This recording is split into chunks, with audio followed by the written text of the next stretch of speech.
সকালবেলা স্বামী স্ত্রী দুজন ঘরের ভিতরে, ওই অবস্থায় বেলাল ক্ষুধার্ত বলতেছেন, বিবি গো আমাকে একটু রুটি দাও। বিবি সাহেব 60টা রুটি বইলা 60টা রুটি বেলালের সামনে হাজির করলেন। বেলাল মাত্র রুটিটা খাবেন, ওই অবস্থায় দরজার পাশে একজন ভিক্ষুক আইসে ভিক্ষা চাইল, আসনি গো কেউ, আজ আমি 3 দিন যাবত কিছু খাই না, কিছু পাই না, আমাকে খাওয়ার কিছু দিবেননি? হযরত বেলাল হাবশী রাদিয়াল্লাহু তাআলা আনহু মাত্র তিনি বসছেন 60টা রুটি নিয়ে তিনি খাবেন বিবিকে লইয়া। ওই অবস্থায় দরজার পাশে যখন ভিক্ষুক ভিক্ষা চায়, বেলাল আর রুটি খাইলেন না, 7টা রুটি ওই সাইলকে দিয়ে দিলেন। সাইল বেলালের দরজার সামনে বসে তিনি রুটিগুলা খাইতেছেন। ভাইরা, ওই রুটি যেদিন খাবেন, যেদিন তিনি রুটিটা দিছেন আর ভিক্ষুক খাইছে, ওই দিনটাই ছিল বেলালের বিয়ে থেকে নিয়ে 7ম দিন, যে দিনে তার জান কবজ হওয়ার কথা। মালাকুল মউত আজরাইল আলাইহিস সালাম তিনি আসলেন জান কবজের জন্য। আইসা দেখেন দরজার সামনে একজন ভিক্ষুক বসে বসে সে খানা খাইতেছে। মালাকুল মউত আজরাইল দরজার পাশে সামনে একজন লোক বসা, এমন ভাবে বসা ভিতরে ঢুকবার মতো নয়, তারে না সরায় ঢোকা সম্ভব নয়। মালাকুল মউত আজরাইল বলতেছে, কে গো তুমি, কে তুমি, একটু সরো, আমি বেলালের ঘরে ঢুকবো। কিন্তু ইনি বলতেছেন, না, আপনি কি জানেন না কারো খানা খাওয়ার সময় ডিস্টার্ব করে ঠিক না? আপনি কেন আমার এই কথা বলেন? খানা খাওয়ার শেষ হোক, এরপরে আপনার কথা যা শুনবো জবাব পারলে দিব। খানা খাওয়ার ভিতরে কোনো অসুবিধা দিবেন না, ডিস্টার্ব করবেন না। মালাকুল মউত আজরাইল তো বাক আল্লাহর কাছে জানতে চান, মালিক আপনি তো বেলালের রূহ কবজের জন্য তার ঘরে ঢুকতে বললেন, কিন্তু ঢুকার তো সম্ভব না। একজন ভিক্ষুক তো তার দরজার পাশে বসে বসে রুটি খায়, আমি তার শর্তে বলি কিন্তু সে কথাই শুনে না। আল্লাহ এখন কি করব? আল্লাহ পাক রব্বুল আলামিন কয়, আজরাইল তুমি দেখতেছো ভিক্ষুক, যদিও সে ভিক্ষুক কিন্তু সে আমার বড় পিয়ারা বান্দা, সে আমার বড় নেককার বান্দা, সে আমার কাছে বহুত বড় বলি, সাবধান তুমি তার সাথে বেয়াদবি করবা না। এরে আজরাইল, আমার ওই নেককার প্রিয় বান্দা, সে যা বলবে তুমি তাই করবা। বেলাল রাদিয়াল্লাহু তাআলা আনহু আল্লাহর নবীর পার্সোনাল সেক্রেটারি বেলাল, মায়ার নবী দয়ার নবী একদিন বলেন, ওমর ও আলী কে কোথায় আসুক, আমার বেলাল এখনো বিয়ে করে নাই, বেলালের বিয়ের কাজটা এখনো বাকি, তোমরা বেলালের জন্য পাত্রী খুঁজো। আর আমি যদ্দূর জেনেছি আমার বেলালের হায়াত আর মাত্র 7 দিন বাকি, আর মাত্র 7 দিন পর বেলালের হয়তোবা দুনিয়া থেকে গমন হয়ে যাবে। অতএব তোমরা বেলালের জন্য 7 দিনের জন্য হলো একটা পাত্রীর ব্যবস্থা করো। আল্লাহর নবী যখন এই খবর জানাইলেন বেলালের হায়াত আর মাত্র 7 দিন বাকি, ওমর রাদিয়াল্লাহু তাআলা আনহু, আলী রাদিয়াল্লাহু তাআলা আনহু দুজন বের হয়ে গেলেন। তালাশ করে করে যেখানে যায় বিয়ের প্রস্তাব দেন। বেলালের কথা শোনা মাত্রই তারা সানন্দে রাজি হয়ে যায়, খুশি খুশি রাজি হয়ে যায়। বলে বেলালের কাছে যদি আমার উপযুক্ত মেয়েকে বিয়ে দিতে পারি তাহলে সেটা ভাগ্য। আমার নবীর এত মায়ার সাহাবী, আমার নবীর পার্সোনাল সেক্রেটারি, নবীজির কাছে কেউ যদি দেখা করতে হতো বেলালের পারমিশন ছাড়া দেখা করা সম্ভব হতো না। ওমর আলী মানুষের কাছে যান, তালাশ করেন, যেই বেলালের কথা শুনে সেই খুশি হয়ে যায়, খুশি খুশি বিয়েতে রাজি। কিন্তু ওমর সাথে সাথে বলেন, ভাইরে আপনি তো আপনার মেয়ের বিয়েতে রাজি, কিন্তু বেলালের হায়াত আর মাত্র 7 দিন বাকি। মায়ার নবীকে আল্লাহ পাক জানায় দিছেন 7 দিন মাত্র বেলালের হায়াত বাকি। এই কথা বলা মাত্রই কোন মেয়ের বাবাই তখন আর রাজি হয় না। কেমন করে রাজি হবে? এটা তো রাজি হওয়ার কথাও না। সাফ সাফ জানায় দেয়, না তাহলে আমি রাজি না। 7 দিন পরে আমার মেয়েটা বিধবা হয়ে যাবে, স্বামী হারা হয়ে যাবে। কেমন করে আমার মেয়ে বাকি জীবন কাটাবে? না না, আমি বিয়েতে রাজি না। ওমর আলী তালাশ করে করে খুঁজেন, রাজি হয় প্রথমে বেলালের নাম শোনা মাত্রই, কিন্তু হায়াত আর বাকি 7 দিন। এই খবর শুনলি আর কেউ রাজি হয় না। খুঁজতে খুঁজতে ওমর তারা একটা বাগানের ভিতর দিয়ে চলে গেলেন একটা অরণ্য জঙ্গলের দিকে। যা দেখতে পেলেন লোকালয়হীন একটা জঙ্গলের ভিতরে একটা ঝুপড়ি, সেখানে একটা সুন্দর ঘর। একজন মানুষ বাগানের ফল কুড়াইতেছে। যাইয়া তারা সালাম দিলেন, দিয়া বলেন, ভাই আমরা আপনার কাছে এসেছি। লোকটা কয়, আপনারা কে? কয়, আমি নবীর সাহাবী ওমর। আর ইনি হলেন নবীর সাহাবী আলী। এই কথা বলা মাত্রই হযরত ওমর নিজের পরিচয় শোনানো মাত্রই লোকটা কয়, আপনারা কেন আইছেন আমার কাছে? আপনাদের এমন কি প্রয়োজন? ওমর বলে, প্রয়োজন হলো আপনার কাছে আপনার কোনো উপযুক্ত মেয়ে আসেনি, এই সংবাদটা নিতে এসেছি। লোকটায় কয়, কেন? কয়, আমরা বেলালের জন্য পাত্রী খুঁজতে বের হয়েছি। আল্লাহর নবীর মায়ার সাহাবী বেলাল, যেই বেলালের ঘর নাই, বাড়ি নাই, শুধুমাত্র নবীর খেদমত। আল্লাহর নবীর পিএস, মায়ার নবীর মদিনার মসজিদের ইমাম, কিন্তু বেলাল নবীর মুয়াজ্জিন। এত সম্মান, এত ইজ্জত বেলালের। আবু বকর সিদ্দিক রাদিয়াল্লাহু তাআলা আনহু, হযরত ওমর ফারুক রাদিয়াল্লাহু তাআলা আনহুর মতো এত বড় বড় জলিলুল কদর সাহাবীগণ বেলালের পারমিশন নিয়ে নবীর সঙ্গে দেখা করতে হতো। এতটা ইজ্জত, এতটা সম্মান আল্লাহ বাড়ায় দিয়েছেন। যেই মাত্র বেলালের জন্য বিয়ের প্রস্তাব দেয়, কন্যার বাবা পাত্রীর বাবার সাথে রাতে রাজি হয়। এত ভাগ্যের ব্যাপার, এত ভাগ্যের ব্যাপার। কিন্তু ওমর এই বিষয়টা তিনি জানিয়ে দিলেন, বেলালের হায়াত কিন্তু আর মাত্র 7 দিন বাকি। 7 দিনের জন্য বেলাল বিয়ে করবে। আল্লাহর নবী কথা জানাইছেন, আল্লাহ নবীর জানাইছেন। এরপরও নবী আমাদেরকে পাঠাইছেন বেলালকে বিয়ে করানোর জন্য, পাত্রী খোঁজার জন্য। আপনি কি এই কথা শোনার পরেও রাজি আছেন কিনা? মদিনার কেউ রাজি হয় না, কোন মেয়ের বাবাই রাজি হয় নাই। 7 দিন হায়াত বাকি আছে শোনা মাত্রই সবাই পিছনে চলে যায়। আপনি কি রাজি আছেন? মেয়ের বাবা কয়, না আমিও রাজি না। আমি একজন মেয়ের বাবা, দরদি বাবা। পৃথিবীতে এমন কোনো বাবা থাকার কথা না যেই বাবা শুনবে তার মেয়ের জামাতা মাত্র তার হায়াত বাকি 3 দিন, মাত্র তার হায়াত বাকি 7 দিন। এই অবস্থায় কেউ বিয়ে দেওয়ার কথা না। কিন্তু শরীয়তের বিধান দেখেন, তারা কিন্তু সাফ সাফ জানিয়ে দিছেন ছেলের কি দোষ আছে, ছেলের কি গুণ আছে, সবই কিন্তু প্রকাশ করেছেন। এখানে লুকালুকি নাই, শরীয়তের বিধানও তাই, লুকানোর কিছু নাই। শারীরিক কোনো যদি ক্ষতি থাকে, এরকম ভাবে যদি কোনো অসুবিধা থাকে, এগুলা তারা জানায় দিতে হয়। এটাই হলো শরীয়তের বিধান। আলী রাদিয়াল্লাহু তাআলা আনহু, হযরত ওমর ফারুক রাদিয়াল্লাহু তাআলা আনহু, তারা কিন্তু পরিষ্কার জানিয়ে দিছেন, সাফ সাফ জানিয়ে দিছেন, হ্যাঁ আমরা আপনার এই বিয়ের প্রস্তাবে রাজি হয়েছেন, কিন্তু এই কথা জানেন কিনা জানি না, বেলালের হায়াত কিন্তু আর মাত্র 7 দিন বাকি। মেয়ের বাবা কয়, আমিও রাজি না, আমিও রাজি না। তারা চলে আসবেন, নিরুপায় হয়ে অসহায় হয়ে চলে আসবেন।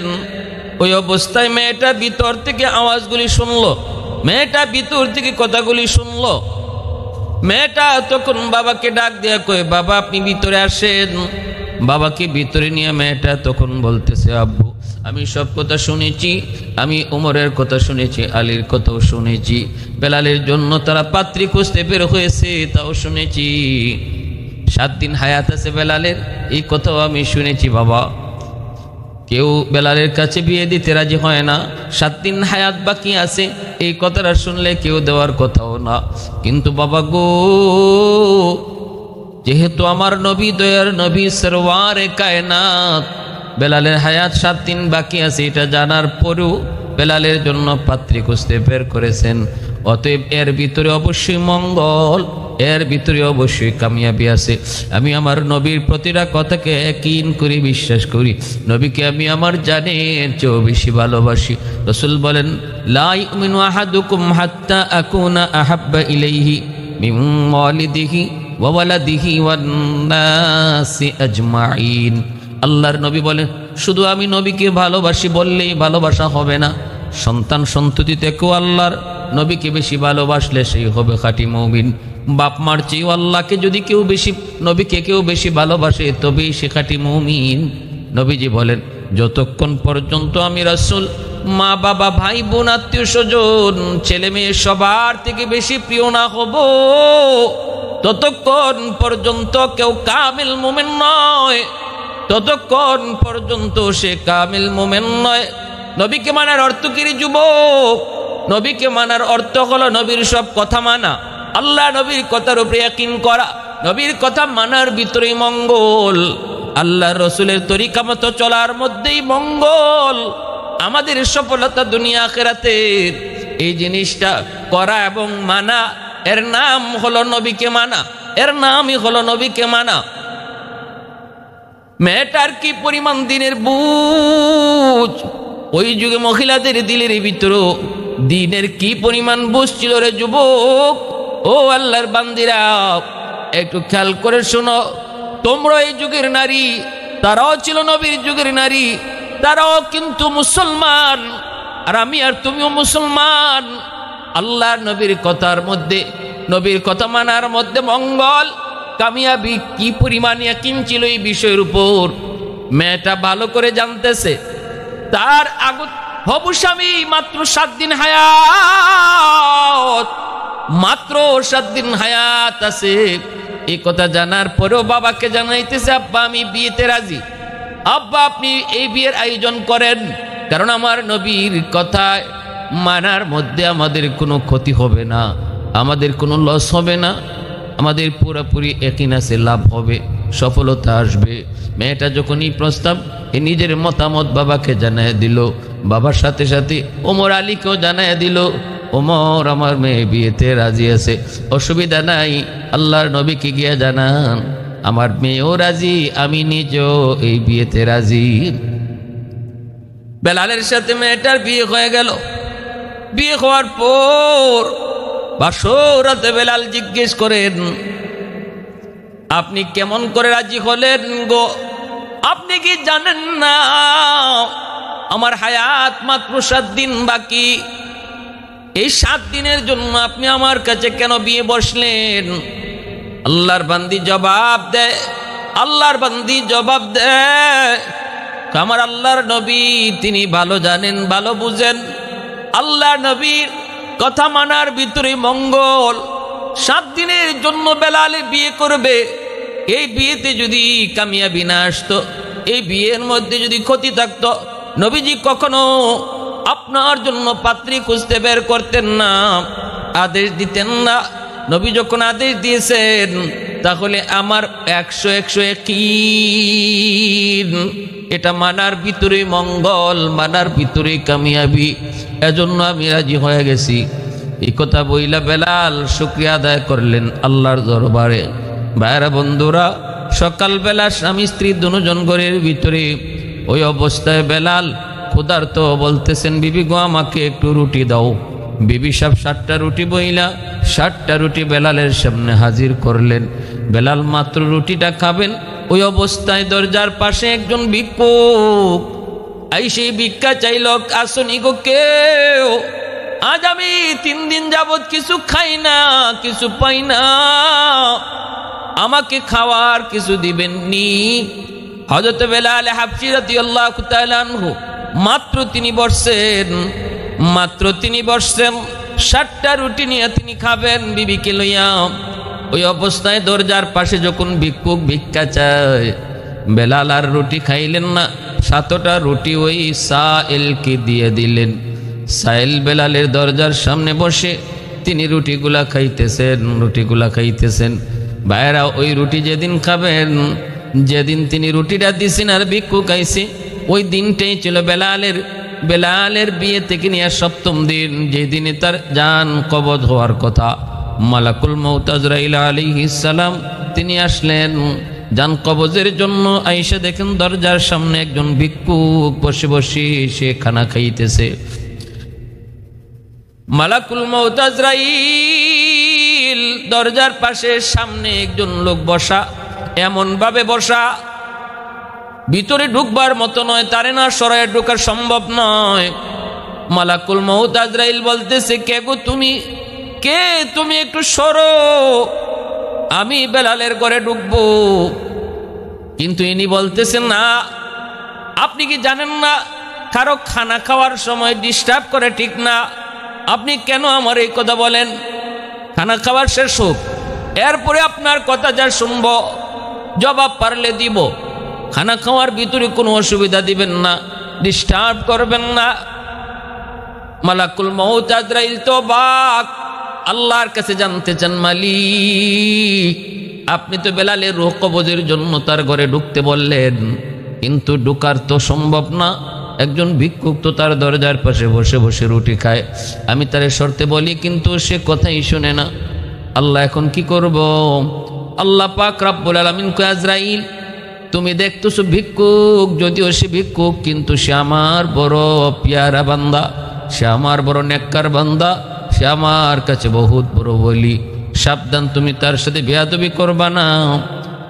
এরে আজরাইল, আমার ওই নেককার প্রিয় বান্দা, সে যা বলবে তুমি তাই করবা, কারণ সে আমার কাছে এত প্রিয়, সে যা চায় আমি আল্লাহ তাই কবুল করে নেই, কারণ সে হলো মুস্তাজাবুদ দাওয়া।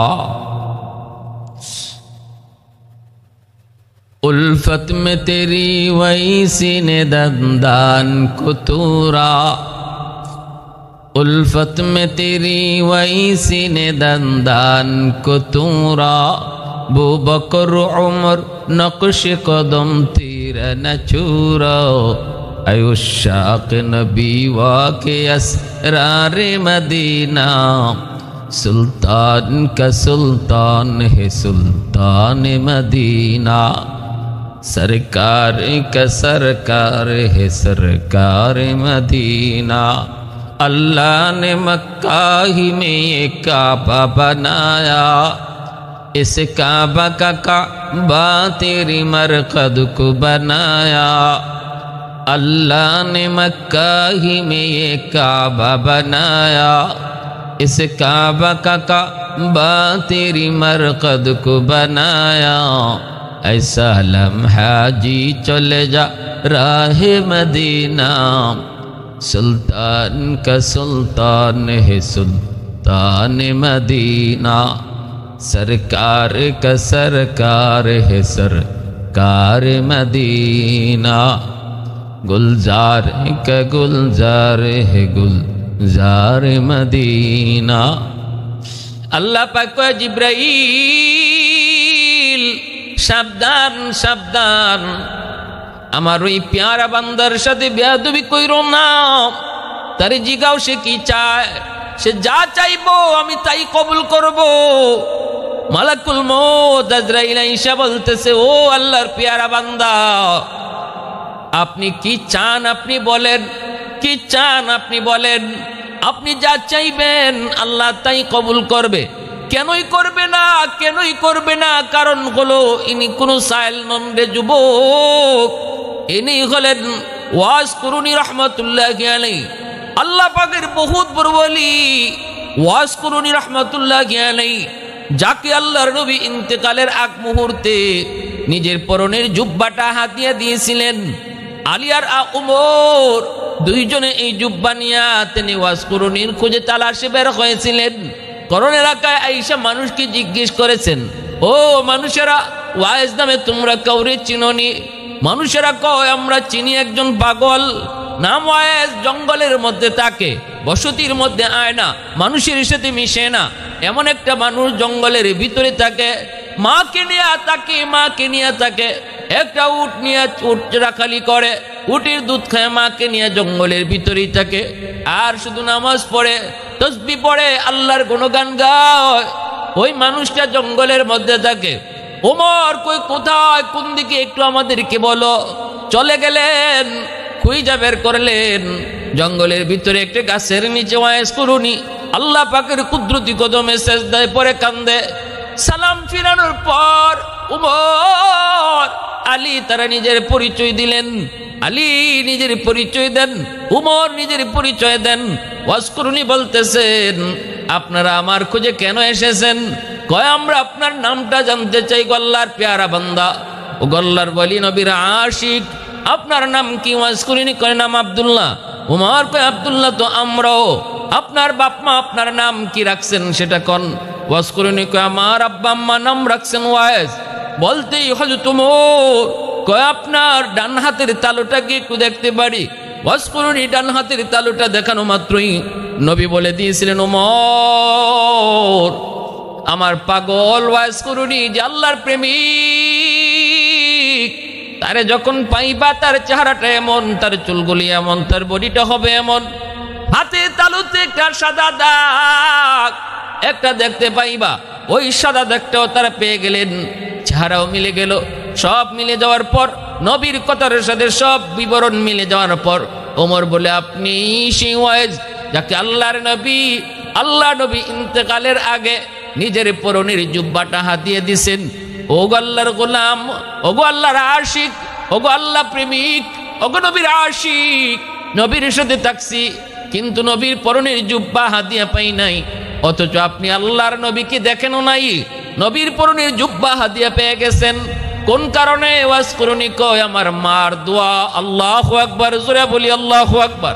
আমার মার দোয়া, আমার মার দোয়া, মার দোয়ার খাতিরে ওয়াজ করুনি এত দামি, এত দামি।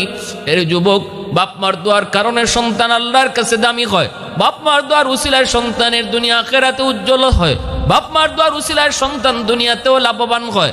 বাপ মা যদি বদ্ধ থাকে সন্তান দুনিয়াতেও ধ্বংস হয়, আখিরাতের জীবনও ধ্বংস হয়। কারণ হলো রাসূল কয় রাদার রব্বি ফি রাদাল ওয়ালিদাইন ওয়া সাখাতুর রব্বি ফি সাখাতিল ওয়ালিদাইন। বাপ মা খুশি থাকলে আল্লাহ খুশি, বাপ মা নারাজ থাকলে আল্লাহ নারাজ, আল্লাহ নারাজ। এজন্য যুবক, দুনিয়ার সফলতা চাও, মার দোয়া নেও। দুনিয়ার সফলতা চাও, বাবার দোয়া নেও। আল্লাহ পাক রব্বুল আলামিন জীবনের বাতি আল্লাহ জ্বালায় দিবে। ওয়াজ করুনি দোয়া পেয়েছেন মার দোয়া পাইয়া আল্লাহ পাক শুধু অলি নয়, অলিদের সরদার আল্লাহ বানায় দিছে, সুলতানুল আরিফিন আল্লাহ বানাইছে। শুধু তাই নয়, আল্লাহ তাও জানায় দিছে, আল্লাহ কয় তোমারে মুস্তাজাবুদ দাওয়া বানায় দিছি, যাও তুমি যা চাইবা আমি তাই কবুল করব। আল্লাহ তার হাবিবও জানায় দিছে, বন্ধু সে কিন্তু মুস্তাজাবুদ দাওয়া, সে হাত তুললেই আমি আল্লাহ দোয়া কবুল করি। এজন্য উমর তিনি আল্লাহ নবীর জুব্বা হাদিয়া দিয়া বলতেছেন, আর নবী কইছেন যেন আপনি আল্লাহর নবীর গুনাহগার উম্মতের জন্য আল্লাহর কাছে দোয়া করেন, সুপারিশ করেন, কারণ আল্লাহ আপনার দোয়া ফিরায় দেয় না, আল্লাহ আপনার দোয়া ফিরায় দেয় না। ऐ सल्ली अला आपका फैज़ान रिसालत, ऐ सल्ली अला आपका फैज़ान रिसालत, जो मिसल हजर था वो हवा रिश्क रही ना, सदक़े में तेरे हो गया हो रखबर उम्मत, जो कुफ्र की जुल्मत से था एक अब्द कबीना, जो क़ल्ब पेरीशा का सदारन जो आलम से, जो क़ल्ब पेरीशा का सदारन जो आलम से, फैज़ान नबूवत से मिला उनका सकीना, फैज़ान नबूवत से मिला उनका सकीना। भाइरा बंधुरा जन्य बोलतेছিলাম, ওয়াজ করুনির মতো এত বড় আল্লাহর ওলি বেলাল হাবশির দরজার পাশে বইসা ভিক্ষুকের মতো 7টা রুটি খাইলেন। মালাকুল মউত আজরাইল যখন আবার আইয়া জিজ্ঞেস করেন, আল্লাহর পেয়ারা বান্দা কি চান আপনি বলেন, আপনি যা চাইবেন আল্লাহ তাই কবুল করবে। সাথে সাথে ওয়াসকুরুনি কয়, বেলাল আমাকে 60টা রুটি খাওয়াইছে, আল্লাহ একের বদলা 10 দেয়। মান জা আবিল হাসানাতি ফালাহু আশরু আমসালিহা। আমি 7 বছর হায়াত বৃদ্ধি চাই না, একে 10 যদি হয় 70। আমি বেলালের জন্য আল্লাহর কাছে 70 বছরের হায়াত বৃদ্ধির দোয়া করি। মালাকুল মউত আজরাইল কয়, আল্লাহর বান্দা এটা কেমনে সম্ভব? আল্লাহ তো আমারে পাঠাইছে বেলালের রূহ কবজ করার জন্য, জান কবজ করার জন্য। ওয়াসকুরুনি কয়, এত কিছু বুঝি না, যদি বেলালের আরো 70 বছর হায়াত বৃদ্ধি করা না হয়, আমি আমরণ তার দরজার পাশে দাঁড়ায় থাকবো, দরজার পাশে বসা থাকবো, কোন পথে আপনি ঢুকবেন ঢুকতে দেব না। মালাকুল মউত আজরাইল কে আল্লাহ ডাক দিয়ে কয়, আজরাইল আমার পেয়ারা বান্দা ওয়াসকুরুনি যা কইছে আমি আল্লাহর কাছে তা মঞ্জুর, জানায় দাও আমি বেলালের হায়াত আরো 70 বছর বৃদ্ধি করে দিয়েছি। সুবহানাল্লাহ। मैं तालिब मौला हूँ मेरे इश्क निराला, मैं तालिब मौला हूँ मेरे इश्क निराला, है जुमला जहाँ जिनके तजल्ली से उजाला, है जुमला जहाँ जिनके तजल्ली से उजाला, मादरुद जहाँ गैर खुदा यार नदारेम, যদি আদে খুদাহি চেদিগর কার নদারেম, যদি আদে খুদাহি চেদিগর কার নদারেম। মূলত আল্লাহ পাকের তকদিরে বেলালের হায়াত আরো 70 বছর পরে ওনার মা জান কবজের রূহ লেখা ছিল। কিন্তু আল্লাহ পাক রব্বুল আলামিন এর আগে এমন একটা ঘটনা ঘটে আল্লাহ পাক বুঝাইয়া দিয়েছেন, আল্লাহর গোলাম ভিক্ষুকে ভিক্ষা দিলে, অভাবী মানুষকে খাওয়াইলে, অভাবী মানুষকে খাওয়াইলে, বিপদে পড়া মানুষের পাশে দাঁড়াইলে, অন্তর থেকে যে দোয়া করে, এই দোয়ার উসিলায় আল্লাহ পাক মানুষের হায়াতের ভিতরে বরকত বাড়াইয়া দেয়। যদি হায়াতের মধ্যে আল্লাহ পাক রব্বুল আলামিন কোনো বিপদ অ্যাক্সিডেন্ট থাকে, সেটাও আল্লাহ দূর করে দেয়। আর আল্লাহ পাক তো কাদিরে মতলক, আল্লাহ পাক চাইলে তার হায়াত আল্লাহ নিজেই বাড়াইয়া দিতে পারে। সম্পূর্ণ এখতিয়ার কার হাতে? একমাত্র আল্লাহর হাতে। সম্পূর্ণ এখতিয়ার একমাত্র আল্লাহর হাতে। দোয়ার উসিলায় মানুষের তকদির পর্যন্ত পাল্টে যায়। দোয়ার মতো দোয়া যদি হয়, হাতের মতো হাত যদি হয়, জবানের মতো জবান যদি হয়, আল্লাহ পাক ওই দোয়ার উসিলায় তকদির পাল্টায় দেয়, তকদির আল্লাহ পাল্টায় দেয়। এজন্য রে ভাই, বেলাল হাবশী রাদিয়াল্লাহু তাআলা আনহু এত বড় মর্যাদা, এত সম্মান আল্লাহর দরবারে ছিল।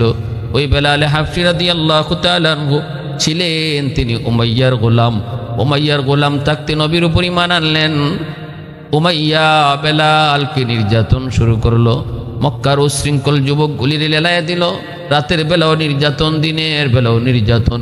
দিনের বেলা চিৎ করে শোয়া রাখতো, উত্তপ্ত মরুভূমির প্রান্তরে সেই করারত্রের মধ্যে শোয়া রাখতো। নিচে ছিল প্রচন্ড গরম পাথর, গোশতগুলা খসে খসে পড়ে যাইত। সে আহত শরীরে আবার রাতের বেলা ব্যর্থাঘাত করত। এত নির্যাতন, এত নির্যাতন বেলালের উপর। এরপরও কিন্তু বেলাল আল্লাহ নাম ছাড়েন না, এরপরও আহাদ আহাদ নাম ছাড়েন না। তখনই উমাইয়া সিদ্ধান্ত নেয় বেলালকে বিক্রি করে দেবে। হযরত আবু বকর সিদ্দিক আল্লাহর নবীকে বলেন, নবী গো, বেলালকে উমাইয়া মেরেই ফেলবে গো নবী, অনুমতি যদি দেন আমি বেলালকে কিনে আনবো। আল্লাহর নবী কয়, আবু বকর আমারও কিছু পয়সা সাথে নিও, কারণ আমার বেলালের কি পরিমাণ মর্যাদা কেউ না জানলো, আল্লাহ আমারে জানাইছে। কিয়ামতের ময়দানে আল্লাহ যখন জানতে চাইবো আমার বেলালকে কে কে কিনছ, তখন আমি যে রসুল যেন বলতে পারি, মালিক আবু বকরের পয়সার সাথে আমারও কিছু পয়সা ছিল। সিদ্দিক আকবর নিয়ে আসলেন, উমাইয়াকে জিজ্ঞেস করলেন, উমাইয়া বেলালকে বিক্রি করবি? কত? কয় 10 দিরহাম দিলাও। ওর সাথে সাথে 10 দিরহাম দিয়া দিলেন। উমাইয়া কয়, আবু বকর ভাবছিলাম তুমি বড় বুদ্ধিমান, কিন্তু এখন দিদি কি তুমি বোকা। আরে আমি চাইলামই মাত্র 10 দিরহাম, তুমি যদি 1 দিরহামও কইতা আমি বিক্রি করে দিতাম, কারণ বেলাল আমার কোনো কথাই শোনে না, কোন দিন জানি মইরা যায়। এর চেয়ে 1 দিরহাম পাইলো আমার লাভ, আমি তোমার কাছে বিক্রি করতাম। 1 দিরহাম পাইলো, তুমি তো বোকা মানুষ, চাইলাম যত অতই দিয়ে দিছো। আবু বকর কই, উমাইয়া আমি বোকা না, তুই ঠকছো, আমি ঠকি নাই, তুই ঠকছো। কারণ বেলালের মর্যাদা তুই বুঝো নাই, বেলালের মর্যাদা বুঝেছেন রসুল, যার কারণে নবীজি নিজেও টাকায় সামিল ছিলেন, পয়সা দিয়ে সামিল হলেন বেলালকে কেনার জন্য। নবী চিনেছেন, আমি আবু বকর চিনেছি, অতএব আমি ঠকি নাই। ভালো করে শুন, তুই ঠকছো 10 দিরহাম না কইলা, যদি 100 দিরহাম চাইতা আমি বেলালকে 100 দিরহাম দিয়েই কিনে নিতাম। সেই বেলাল আল্লাহ নবীর কাছে আসা মাত্রই নবীজির এত মায়ার হলেন, নবীজি তারে পার্সোনাল সেক্রেটারি বানায় দিলেন। আল্লাহর নবীর পার্সোনাল সেক্রেটারি হয়ে গেলেন, নবীর ঘরের দারোয়ান বেলাল হয়ে গেলেন। মদিনায় হিজরতের পর নবী হলেন মদিনার মসজিদের ইমাম, বেলাল হলেন সেই মসজিদের মুয়াজ্জিন। এত সম্মান, এত ইজ্জত আল্লাহ তারে দিলেন। সেই বেলাল হাবশী রাদিয়াল্লাহু তাআলা আনহু হাসরের মাঠও আল্লাহ কইব, বন্ধু আজান দিতে বলো।